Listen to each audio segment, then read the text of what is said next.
बच्चों, good morning. पहली कक्षा में हमने अक्षरों का महत्व नामक पाठ पढ़ा था, लेकिन पूरा नहीं हुआ था। तो इस पाठ का नाम अक्षरों का महत्व है और इसके लेखक हैं गुणाकर मूले। बच्चों, आपको परीक्षा के लिए पाठ का नाम तथा उसके लेखक का नाम भी याद करना होता है। तो हम आगे पढ़ते हैं। नए जो कठिन शब्द हैं आपके लिए, उनका उच्चारण, उनका अर्थ और पूरे पैराग्राफ का अर्थ जानना ज़रूरी है, क्योंकि उसी पर आधारित प्रश्न होते हैं जिनका उत्तर भी आपको देना होता है। तो बच्चों, आइए हम पढ़ते हैं। अक्षरों की खोज के साथ एक नए युग की शुरुआत हुई। मतलब जब व्यक्ति ने अक्षर खोजे तो दुनिया में, इतिहास में एक परिवर्तन आया, एक नया युग आरंभ हुआ कि व्यक्ति ने पढ़ना लिखना सीखा और अपनी बातों को वह चित्रों के माध्यम से या संकेतों के माध्यम से नहीं, बल्कि बोलकर या लिखकर करने लगा। आदमी अपने विचार और अपने हिसाब किताब को लिखकर रखने लगा। अभी तक लोग अपने विचारों को ध्वनियों से, चित्रों से या इस तरह रखते थे, अब लोग लिखकर रखने लगे। तब से मानव को सभ्य कहा जाने लगा। तभी से आदमी की सभ्यता का दौर आरंभ होता है। तब से आदमी सभ्य कहलाने लगा। आदमी ने जब से लिखना शुरू किया तब से इतिहास आरंभ हुआ। और जब व्यक्ति ने अक्षरों के माध्यम से शब्द और शब्दों के माध्यम से वाक्य और लिखना शुरू किया तो इतिहास आरंभ हो गया। इतिहास का मतलब होता है तब से व्यक्ति के बारे में लिखा हुआ किताबों के माध्यम से मिलने लगा। और उससे पहले के युग को प्रागैतिहासिक काल कहा जाता है। वो पहले भी आपने जाना है। किसी भी कौम या देश का इतिहास, मतलब किसी भी जाति या देश का इतिहास तब से शुरू होता है जब से आदमी के लिखे हुए लेख मिलने लग जाते हैं। जब से, मतलब हम कहते हैं कि इस दुनिया में व्यक्ति बहुत पहले अस्तित्व में आया, लेकिन हम उसे इतिहास नहीं कह सकते क्योंकि उस बारे में कोई लिखी हुई चीज़ें नहीं मिलती हैं। इतिहास बच्चों तब से आरंभ होता है, हिस्ट्री तब से आरंभ मानी जाती है जब से हमें व्यक्ति के बारे में लिखी हुई कोई किताब या लिखे हुए लेख मिलते हैं। इस प्रकार इतिहास को शुरू हुए मुश्किल से 6000 साल हुए हैं। मतलब जितने साल अक्षरों की खोज को हुए हैं, उतने ही साल मनुष्य के इतिहास को शुरू हुए हैं। उसके पहले के काल को प्राग ऐतिहासिक काल, यानी कि इतिहास से पहले का काल कहते हैं। उससे पहले भी मनुष्य था धरती पर, वो इधर उधर मूव करता था, अपना जीवन चलाता था, लेकिन उस काल को प्री हिस्टोरिक काल कहा जाता है, यानी कि इतिहास से पहले का काल कहा जाता है, जिसके बारे में हमें लिखित कोई भी चीज़ नहीं मिलती है, जिसके बारे में हम अनुमान लगाते हैं या कल्पना करते हैं। अगले पैराग्राफ में आइए। अतः हम देखते हैं कि यदि आदमी अक्षरों की खोज नहीं करता तो आज हम इतिहास को न जान पाते। हो सकता है बच्चों, कोई लोग, कोई आदिवासी या किसी ग्रह में रहने वाले लोग ऐसे भी हों कि उनके पास भाषा न हो और वो सरवाइव करते हों, तो उनका इतिहास नहीं होगा। हमारा इतिहास इसीलिए है क्योंकि हमने अक्षरों की खोज की। हम यह न जान पाते कि पिछले कुछ हजार सालों में आदमी किस प्रकार रहता था। तो अगर हमारे पास अक्षर नहीं होते, भाषा नहीं होती, तो हमें ये भी पता नहीं होता कि हमारे पूर्वज जो थे वो कैसे रहते थे। आप कल्पना करिए, क्या किसी पशु को उसके पूर्वजों के बारे में कुछ पता होगा? मान लीजिए घोड़े से कहा जाए कि उसके नाना जी कैसे रहते थे या उसके दादाजी कैसे रहते थे, तो क्या बच्चों को आंसर दे पाएगा? आप सोचिए, तो नहीं दे पाएगा। इसीलिए क्योंकि उनके पास अक्षर नहीं है, उनके पास भाषा नहीं है। क्या क्या सोचता था, कौन कौन राजा हुए इत्यादि।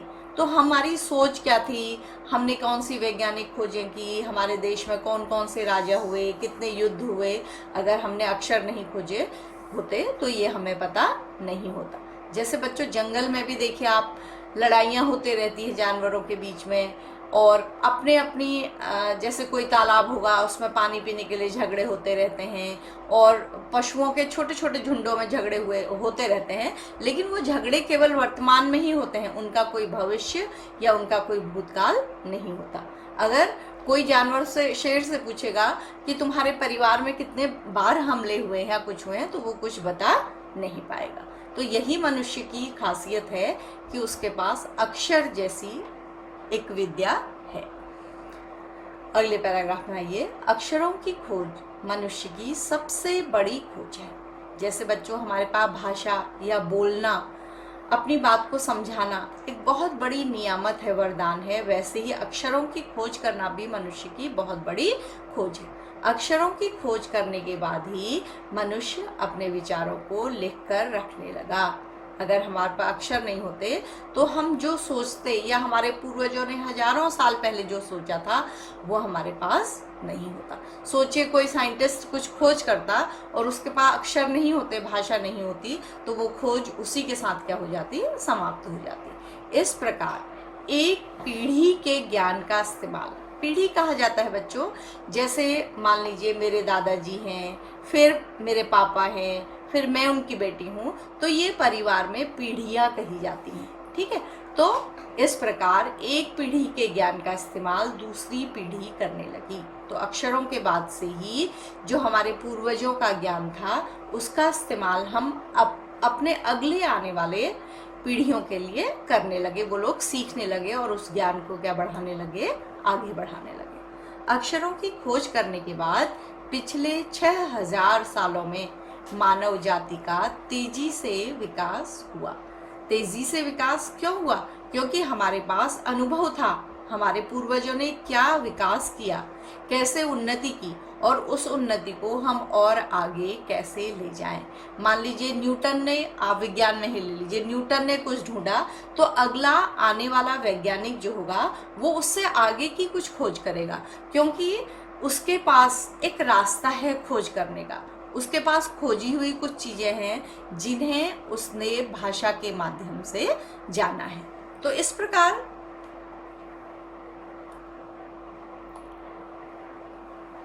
प्रकार बच्चों अक्षरों की खोज करने के बाद पिछले 6000 सालों में मानव जाति का तेजी से विकास हुआ। विकास क्यों हुआ तेजी से? क्योंकि उसके पास उसके पूर्वजों का ज्ञान था, संचित जो अनुभव थे वो थे, और उन अनुभवों को वो आगे लेकर बढ़ा। तो इस तरह से उसने विकास किया। और अगर उसके पास पहले का ज्ञान नहीं होता तो हर बार उसको नए सिरे से कुछ खोज करना पड़ता और उस खोज को वो अपनी अगले आने वाली पीढ़ी तक नहीं बढ़ा पाता। तो वो खोज वहीं पर क्या हो जाती, समाप्त हो जाती। यह आखिरी पैराग्राफ है पाठ का। यह महत्व है अक्षरों का और उनसे बनी हुई लिपियों का। तो अक्षर अत्यधिक महत्वपूर्ण है हमारे लिए। बच्चों आप इस समय जो पढ़ रहे हैं, आपके सामने जो कंप्यूटर में स्क्रीन में आप देख रहे हैं जो पाठ है या मैं जो आपको पढ़ा रही हूँ, वो भी अक्षरों की खोज के माध्यम से ही संभव हुआ है। यदि अक्षर नहीं होते तो शब्द नहीं होते, वाक्य नहीं होते, हमारी पुस्तकें नहीं होती, पढ़ाई नहीं होती, कुछ भी नहीं होती। हम पहले की तरह जानवरों की तरह जंगलों में घूम रहे होते। तो अक्षरों का अत्यधिक महत्व है और उनसे बनी हुई लिपियों का। अब लिपि क्या है? ये शब्द आपके लिए बिल्कुल नया है बच्चों। यह है स्क्रिप्ट, किसी भाषा को लिखने के संकेत। जैसे हिंदी लिखने के लिए हम अ, आ, क, ख इस तरह के संकेतों का, ध्वनि संकेतों का या अक्षरों का प्रयोग करते हैं। और जैसे हमें अंग्रेजी लिखनी होगी तो हम रोमन लिपि का प्रयोग करते हैं। तो बच्चों ऐसे ही दुनिया में सारी अलग अलग भाषाओं की अपनी अपनी लिपियां हैं, यानी कि उनको लिखने के अलग अलग संकेत हैं। जैसे हिंदी की लिपि को देवनागरी लिपि कहा जाता है और अंग्रेजी की लिपि को क्या कहा जाता है? रोमन। ठीक है, जो हम, अगर आपको लिखना होगा राम, हिंदी में लिखना होगा तो हम लिखेंगे र, फिर आ की मात्रा लगाएंगे म। ठीक है, और अगर हमें इंग्लिश में लिखना होगा तो हम कैसे लिखेंगे? R A M. तो ये जो ध्वनि संकेत हैं आर ए और एम, ये लिपि कहा जाता है, स्क्रिप्ट कहा जाता है इसको। तो जो अलग अलग भाषा की अलग अलग होती है। अतः हम सबको अक्षरों की कहानी मालूम होनी चाहिए, क्योंकि हम लोग अक्षरों से जुड़े हुए हैं। सारे लोग, अध्यापक हैं, बच्चे हैं, परिवार के लोग हैं, वैज्ञानिक हैं, कोई भी दुनिया का व्यक्ति है, नेता हैं, सारे लोग अक्षरों से जुड़े हुए हैं, अक्षरों से उनके काम होते हैं। तो अक्षरों के विकास की कहानी कि अक्षर कैसे पैदा हुए, कैसे आगे बढ़े, अक्षरों का क्या महत्व है, ये सब हमको पता होना चाहिए। आज जिन अक्षरों को हम पढ़ते या लिखते हैं वे कब बनाए गए, कहाँ बने और किसने बनाए, यह जानना ज़रूरी है भी। तो उन अक्षरों के बारे में केवल अक्षरों को जानना नहीं है, उन अक्षरों के इतिहास के बारे में भी हमें जानना चाहिए कि वे कब अस्तित्व में आए, कैसे बने, पहले किस जगह में बने और किसने बनाए, यह जानना ज़रूरी है। क्योंकि हम अक्षरों को पढ़ते हैं, इसलिए हमारे छात्रों के लिए, हम अध्यापकों के लिए, सभी लोगों के लिए ज़रूरी है कि हम अक्षरों के इतिहास, उनके विकास और उनके वर्तमान के बारे में और उनका भविष्य आगे कैसे होगा, क्या कुछ चेंजेज आएंगे या क्या क्या होगा, उसके बारे में हमें अवश्य जानना चाहिए। तो बच्चों ये देखिए, यहाँ लेखक का नाम लिखा है, ये भी आपको याद करना है। और आप अक्सर मात्राओं में गलती करते हैं, तो शुद्ध उच्चारण करेंगे तो आपकी मात्राएं भी क्या होंगी, शुद्ध होंगी। अब ये पाठ हमारे बच्चों को अच्छी तरह से समझ में आ गया होगा। अगर आपको कोई शब्द या कोई पैराग्राफ समझ में नहीं आएगा तो आप वीडियो को दोबारा भी देख सकते हैं। तो बच्चों आज की इस कक्षा में जो लिखित काम है वो है आपके 3 क्वेश्चन हैं। इसमें देखती हूँ मैं भी, मुझे लगता है 3 ही क्वेश्चन हैं जिनको आपने लिखना है। चौथा क्वेश्चन जो है वो आपको कॉपी में नहीं करना है, ठीक है। तो नंबर 1 आप देखिए, इन प्रश्नों को पढ़िए, उसके पश्चात मैं आपको 2 मिनट का टाइम देती हूँ। एक प्रश्न के पश्चात आप उसका उत्तर खोजिए पूरे पाठ में। अब मैं सामने तो आप है नहीं, मैं सामने तो नहीं पूछ सकती आपसे, लेकिन आप इसका उत्तर, फिर मैं इसका उत्तर दूंगी, तो आप अपने उत्तर को मिलाइएगा, क्या आपने ऐसा ही उत्तर ढूंढा था। अब बच्चों प्रश्न और उत्तर में एक चीज मैं आपको बता देती हूँ कि पाठ में ऐसा क्यों कहा गया है कि अक्षरों के साथ एक नए युग की शुरुआत हुई। जैसे ये प्रश्न है तो आपको पहले प्रश्न के भाग को ही उत्तर में भी लिखना होता है। तो आपको लिखना होगा, पाठ में ऐसा इसलिए कहा गया है कि अक्षरों के साथ एक नए युग की शुरुआत हुई, क्योंकि यहाँ से आपको अपना उत्तर लिखना पड़ेगा। या आप अपना उत्तर पहले लिख लीजिए, फिर लिखिए कि इसलिए इस पाठ में कहा गया है कि अक्षरों के साथ एक नए युग की शुरुआत हुई। मतलब आपको प्रश्न का एक पोर्शन उत्तर के साथ भी लिखना है। तो आइए बच्चों, आप एक एक करके प्रश्न को पढ़िए और उसका उत्तर लिखिए। सोचिए, मैं फिर आपको बताती हूँ, और लिखित काम जो भी आपको करना होगा वो मैं आपको कक्षा के साथ भेजूंगी, उससे आप कर सकते हैं। तो हम डिस्कस करते हैं। आप पहले प्रश्न का उत्तर ढूंढिए। मैं आपको 1 मिनट का समय दे रही हूँ, मैं रुक रही हूँ बच्चों।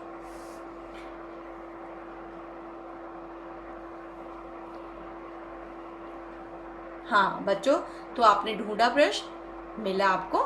हाँ, तो पाठ में ऐसा इसलिए कहा गया है कि अक्षरों के साथ एक नए युग की शुरुआत हुई, क्योंकि जब से इतिहास लिखा जाने लगा, आदमी के लिखे हुए लेख मिलने लगे और आदमी लिखकर अपने विचारों को, उनका आदान प्रदान करने लगा, एक दूसरे तक पहुंचाने लगा, तभी इसलिए कहा जाता है कि अक्षरों के साथ एक नए युग की शुरुआत हुई।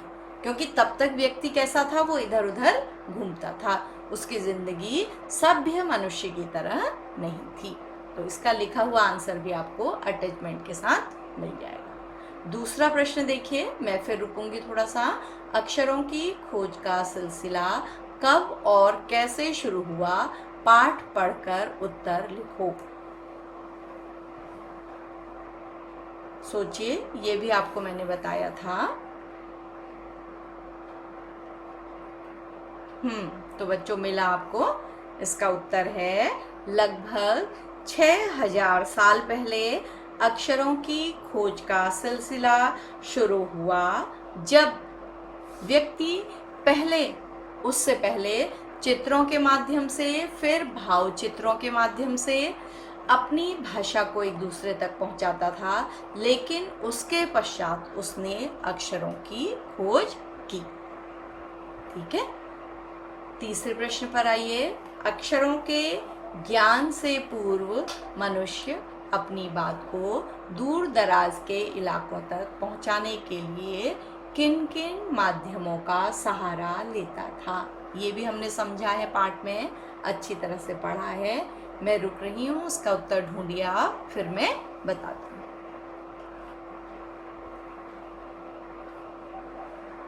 हाँ, तो बच्चों अक्षरों के ज्ञान से पूर्व मनुष्य अपनी बात को दूर दराज के इलाकों तक पहुंचाने के लिए चित्रों का सहारा लेता था। उसके पश्चात वह भावचित्र बनाकर अपनी बात को एक व्यक्ति से दूसरे व्यक्ति तक या एक स्थान से दूसरे स्थान तक पहुंचाने लगा, और उसके पश्चात अक्षरों की खोज हो गई। तो ये 3 ही प्रश्न आपको, देखिए ध्यान दीजिएगा, क्वेश्चन नंबर 1, 2, 3 कॉपी में करने हैं, और 4th क्वेश्चन आपको कुछ भी नहीं करना है, इसको कॉपी में नहीं करना है। ठीक है, इसके पश्चात इस पार्ट में और भी, इसको छोड़ दीजिएगा, निबंध से आगे भी छोड़ दीजिएगा। कुछ और प्रश्न अगर ऐसे हैं जिनको आपको बुक में ही करना होगा, आपको कॉपी में अब कुछ नहीं करना होगा।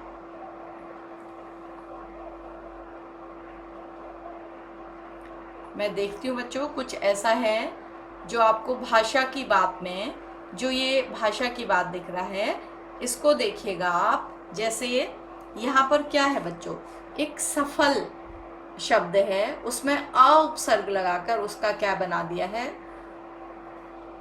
विलोम बना दिया है। ठीक है, तो सफल का मतलब सफलता और असफल का मतलब फेलियर, असफल हो जाना। तो एक जो उपसर्ग है उसने इसके अर्थ को क्या कर दिया है, बदल दिया है। तो अब देखते हैं क्या क्वेश्चन है। अनादिकाल में रेखांकित शब्द का अर्थ है जिसकी कोई शुरुआत या आदि न हो। नीचे दिए गए शब्द भी मूल शब्द के शुरू में कुछ जोड़ने से बने हैं, इसे उपसर्ग कहते हैं। इन उपसर्गों को अलग करके लिखो और मूल शब्दों को लिखकर उनका अर्थ समझो। तो यहाँ पर बच्चों अनादिकाल में अ उपसर्ग लगा हुआ है, ऐसे ही इन सारे शब्दों में अ उपसर्ग लगा हुआ है। उपसर्ग होता है शब्द का वह टुकड़ा जो शब्द से पहले लगकर शब्द के अर्थ को बदल देता है। प्रीफिक्स कहते हैं इसको इंग्लिश में। तो सब में सब में नहीं बच्चों, इसमें अ लगा हुआ है। मैं बता देती हूँ किसमें अ लगा हुआ है। इसमें भी अ लगा हुआ है थर्ड में, फिर इसमें भी अ लगा हुआ है, और औरों में जो ये है इनमें अनुचित में अन लगा हुआ है, अनावश्यक में अन उपसर्ग लगा हुआ है, और अनिच्छा में भी अन उपसर्ग लगा हुआ है। तो हमें क्या लिखना है, यहाँ अ को अलग करना है सफल, सफल का मतलब सफलता, और अनुचित में अन उपसर्ग लगा है और शब्द है उचित। उचित का मतलब जो सही हो, और अन उपसर्ग लगकर ये क्या हो गया है, जो सही न हो। अपरिचित, इसमें परिचित जिसे हम जानते हो, अ उपसर्ग लगकर इसका अर्थ क्या हो गया, जिसे हम नहीं जानते हो। दृश्य, सीन जो हमें दिखाई दे रहा है, अदृश्य जो हमें नहीं दिखाई दे रहा है। अनावश्यक, आवश्यक मतलब जो जरूरी हो, अनावश्यक जो जरूरी नहीं हो। अनिच्छा, इच्छा का मतलब हमारी इच्छा, और अनिच्छा का मतलब रुचि न होना, इच्छा न होना। जैसे मैं पढ़ने की इच्छा रखता हूँ या मुझे पढ़ने की अनिच्छा है। मैं पढ़ने की इच्छा रखता हूँ मतलब मैं पढ़ना चाहता हूँ, और अनिच्छा का मतलब है मुझे पढ़ने की इच्छा नहीं है। तो इस तरह से ये शब्दों में उपसर्ग लगे हुए हैं जो आपके ग्रामर में हैं, जो आपको बाद में पढ़ाए भी जाएंगे। इन्हें आपको पुस्तक में लिखना है, कॉपी में नहीं करना है। तो बच्चों, हमारा आज का ये पार्ट भी समाप्त हो गया है। पहले कक्षा में हमने पाठ का आधा भाग पढ़ा था, उसके बारे में आपको समझाया था। आज हमने पाठ का दूसरा भाग पढ़ा बचा हुआ, और 3 प्रश्नों के उत्तर आपको समझाए जो आपको लिखने भी हैं। फिर भाषा की बात में से उपसर्ग आपको बताए जो आपको कॉपी में नहीं करने हैं, उन्हें आपको कहाँ लिखना है, अपनी बुक में लिखना है जब आप बुक खरीद लेंगे। तो बच्चों, हमारा आज का पाठ यहीं पर समाप्त होता है। उम्मीद है कि आप अपना लिखित काम करेंगे।